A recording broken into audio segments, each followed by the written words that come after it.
सांगू इच्छितो की आज यवतमाळ वाशिम लोकसभा मतदारसंघात राजश्री हेमंत पाटील यांची सीट जाहीर झालेली आहे, घोषित झालेली आहे।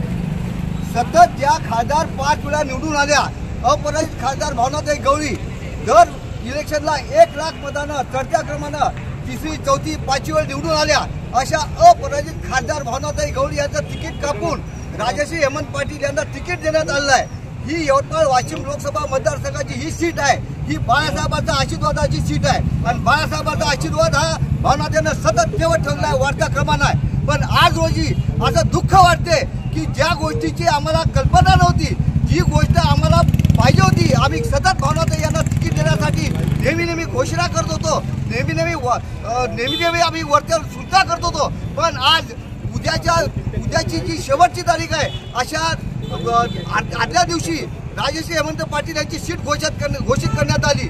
यवतमाळ वाशिम मतदारसंघात एकही मायकाचा लाल नाही का की जो इथं निवडणूक लढू शकतो, की जेणेकरून बाहेरच्या मतदारसंघातील राजश्री हेमंत पाटील यांना इथं उमेदवारी घोषित केली आणि आयात केली, ती उमेदवारी आमच्या यवतमाळ वाशिम लोकसभा मतदारसंघावर लादण्यात आलेली आहे। अतिशय 5 दिग्गजांना भावनाताईंना सतत पराभूत केलंय, मोठ्या दिग्गजांना प्रत्येक वेळेस पराभूत केलाय। 48 भावनाताई यांनी पक्षाला सुद्धा साथ दिली आहे। महाआघाडीच्या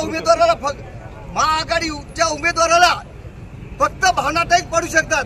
आम्ही जाहीरपणे सांगतो की इतक्या दिग्गज लोकांना जे उमेदवार पाडू शकते, अशा उमेदवाराला तिकीट कापून ज्या उमेदवाराची यवतमाळ जिल्ह्यात वाशिम जिल्ह्यात कोणती ओळख नाही आहे, अशा अनोळखी उमेदवाराला तुम्ही इथं उमेदवार दिली, या गोष्टीचा आम्ही निषेध करतो आणि जाहीरपणे सांगतो की फक्त यवतमाळ वाशिम लोकसभा मतदारसंघात भावनाताई गवळी यांनाच तिकीट द्यावे, जेणेकरून महाआघाडीचा उमेदवार पडू शकतो। अन्यथा महाविकास आघाडीचा उमेदवार पाडण्यात बाकी कोणी सक्षम नाही। आणि ही उमेदवारी जी आहे, आपल्याला 45% पार करायचा असेल तर भावनाताई गवळी चर्चा कोणालाही पर्याय नाही आहे। भावना गवळी यांना तिकीट देण्यात यावं, घोषित करण्यात यावं, अशी आम्ही जाहीरपणे सर्व शिवसेना पदाधिकाऱ्यांतर्फे नम्र निवेदन करतो, घोषित करतो आणि ही उमेदवारी जी जाहीर केली आहे त्याचा निषेध करतो।